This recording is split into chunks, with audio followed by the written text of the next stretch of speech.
4 young women have told the BBC they were sexually assaulted and harassed as teenage recruits at the Army Foundation College in Harrogate, the largest military training establishment for under-19s in the United Kingdom and the only institution that receives every 16-year-old entering the British Army. Tilly, speaking under a pseudonym, says she was raped by several fellow junior soldiers, boys her own age, in an attack that lasted hours. She says the men started taking her clothes off and did things she did not consent to.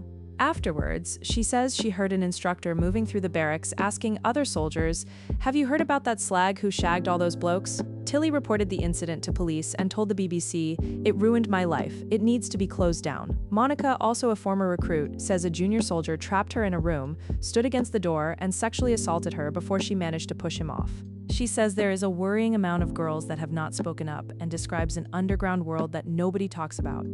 The mother of another former soldier says her daughter was sexually assaulted at the college and had to sleep across her door because the lock was broken. The Ministry of Defence says all rooms have locks. North Yorkshire police received 16 reports of sexual offences linked to the college in the year to June, according to a BBC Freedom of Information request. The reported offences include exposure, voyeurism, and sexual assault.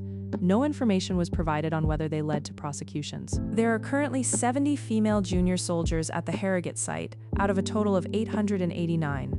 A recent Ministry of Defence survey suggests almost 70% of women in the armed forces experienced at least one sexualized behavior in the last year. The investigation also revisits the case of Gunnar G. Beck. In 2021, the 19-year-old took her own life at her barracks in Wiltshire months after she was sexually assaulted by Warrant Officer Michael Weber. A coroner ruled that the assault and the Army's failure to take appropriate action more than minimally contributed to her death. Weber was jailed for 6 months. The Center for Military Justice says the government is not doing enough to eradicate criminal behavior, that such experiences are reasonably widespread, and that there is sustained sexual harassment, bullying, and in some cases extremely serious sexual violence. The center says the systems inside the armed forces are failing. The Ministry of Defense called the reports extremely distressing and serious and said unacceptable and criminal behavior has absolutely no place in the armed forces. The MOD says it has created the Defense Serious Crime Command, an independent body outside the Army chain of command with a specialist team to help victims throughout the justice process. An Army spokesperson said people join hoping for a fantastic career, and any such reports go against everything the Army stands for.